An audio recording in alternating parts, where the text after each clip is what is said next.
I'm Graciela Gonzalez, fourth-generation master distiller for Tequila El Mayor. Today we're going to talk about El Mayor, which is a very special line of tequila for us. My family has been in the tequila industry a little bit less than 150 years, and El Mayor has been in the family or part of the family for 25 years. Last year was its 25th anniversary, and what is very important and very unique about our brand, it's that you're going to be able to sip on from Blanco, Reposado, Añejo, and Extrañejo, and you're going to have the opportunity to taste the true flavor of agave. Also, recently we added Cristalino to the family line, and it's kind of a perfect blend between all the beauty that you get from a tequila blanco with the elegant acids that you get from an añejo. El Mayor is made and produced in Destiladora Gonzalez Locks, which is outside of the city of Arandas. And one thing that is very important about our company is that we produce tequila the traditional way, meaning that first we cook the agave, then it goes through a 5-step milling system where we obtain the fabulous juice. Then it's pumped to the fermentation where it takes place in a controlled way. We have been using the same yeast strain for around 130 years. And then finally it goes through distillation. The line of El Mayor is only distilled twice. And depending which mark we're talking about, we go from Blanco, which is totally unrested, to Reposado that is rested at least for 9 months in used ribbon barrels, Añejo that is aged for 18 months, and Cristalino, which is an Añejo that has been aged for 1 year. One thing that is very important for our family, it's the quality of the agave that we use to produce El Mayor. And the way that we can assure you that you're always going to have the best quality agave, it's because we own every single plantation that we get the agaves, especially for the line of El Mayor. Sometimes we don't have enough production. We don't grow enough agave for the production of El Mayor. So we get to build relationships with other agave growers in order to get the rest of the agave that we need. Tequila is such a unique and versatile spirit that I think that there's a room for every single drinker. So for instance, if this is the first time that you're trying to figure out if you like it or not, if you're a vodka drinker or a gin drinker, I highly suggest to start with a Blanco. If you're a Scotch drinker, I usually suggest very much to start with Reposado. For bourbon drinkers, for sure, I'll highly suggest to do Añejo, as it has like some characteristics from the barrels. And the Cristalino, I think that it's very versatile for everyone's palate because it's going to be fresh as what you're expecting from tequila. It's going to be earthy, yet it's going to be very well balanced because it has certain notes from the year that it has been aged in the barrel.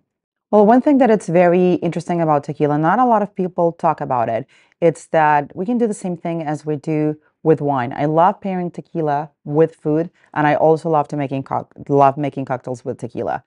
For Blanco, I highly suggest just to have it with the sparkling water, a twist of lemon, some slices of cucumber, something that it's fresh and it's not going to be overpowering your product because what you want to get out of this is the true flavor of agave. For the Reposado, for me, the perfect margarita is made with a Reposado. Although people really like it with Blanco, I find it that having like the structure of the Reposado balances pretty well with the lime margarita. When we talk about the Añejo, I promise you that there is not a better Manhattan or old-fashioned than with the Añejo.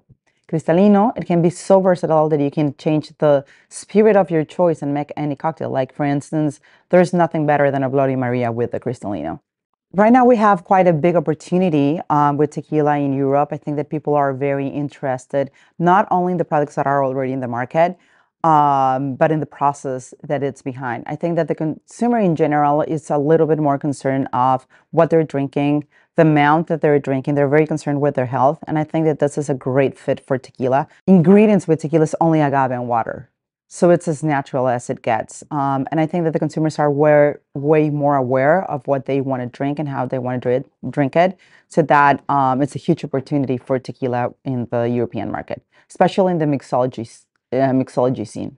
We're trying to continue growing this brand globally, and what we're trying to do is I try to travel and do some education, like food pairing with tequila, also about the process, and so people can understand why tequila is such a unique spirit.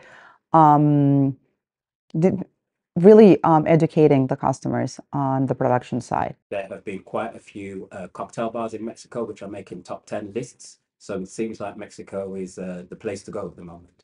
Yeah, especially in Mexico City. We have a couple of very good ones in Guadalajara, but Mexico City has grown so much with the mixology scene. I think that we are experimenting like very interesting flavors. I was there last month and I had the opportunity to drink an El Pastor Margarita. If you know what El Pastor is, it's kind of like a taco made of pork. So when I read that, I'm like, I don't know if I want to be feeling like I'm eating, drinking pork in my cocktail, right? Nevertheless, I gave it a try, and it was like the explosion of flavor was very unique. So I think that as a country, we're starting to be more adventurous, especially in the bigger cities, and we're trying to play around with different spirits, cocktails. Do you have any thoughts on trying to encourage more women into the industry?